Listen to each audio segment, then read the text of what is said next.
really is medicine.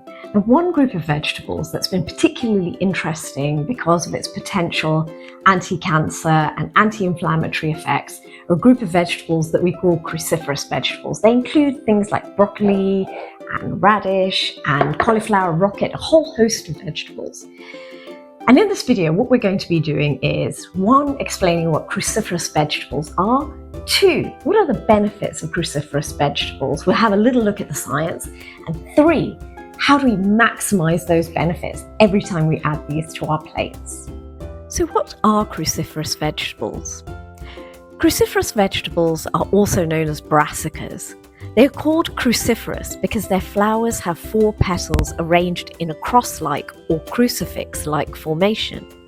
They include a variety of green leafy vegetables like spring greens, rocket, cress, pak choy and kale, as well as vegetables such as broccoli, cauliflower, radish and turnips, so they can look quite different from each other.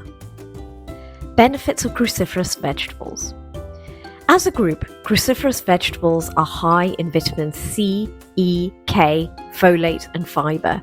As well as all of this, they have something very clever in their defense mechanism that we can benefit from. When an insect bites the plant, this causes the plant to release an enzyme called myrosinase.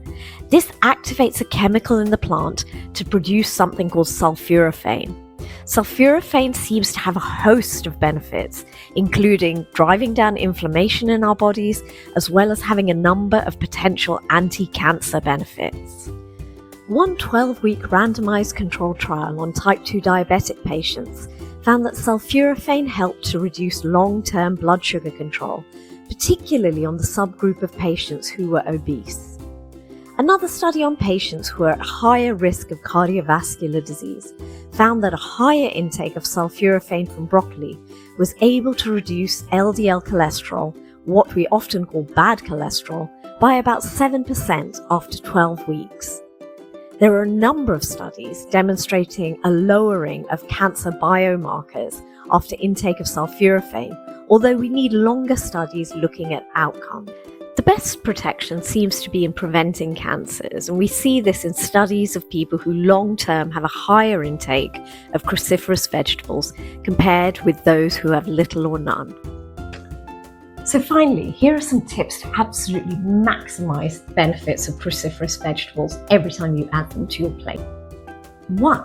The highest concentrations of sulforaphane are found in the seeds and the newly sprouted seeds of all your cruciferous veg. Now what you can do is buy sprouted broccoli seeds, and they're found in the chilled salad section of your supermarket. Also, watch out for my how to sprout seeds and beans video coming up soon. 2. Every time you buy a cruciferous vegetable, wash it, chop it, and keep it in your fridge. And the reason for this is that the enzyme myrosinase gets inactivated by heat. This means that if you were to just cook this straight away, you won't get that conversion of sulforaphane. However, if you wash and chop it and leave it in your fridge, that conversion can be happening. And by the time you come to use your vegetable, you can just cook it and that conversion would have already happened. You'd have the maximum amount of sulforaphane. 3. You can simply chop your vegetable and leave it on the chopping board for 45 minutes before you cook it, and that's enough time for the whole conversion to happen. And finally, 4. The enzyme myrosinase is found in a more heat-stable form in mustard and mustard seeds. So what you can do is either cook with mustard or mustard seeds, and that stops the enzyme from being deactivated in the heat, or you can add it to your cooked food, and that means that conversion carries on happening in your cooked food. If you enjoyed the video, don't forget to click like, share and subscribe to get weekly health tips and recipes to optimize your health.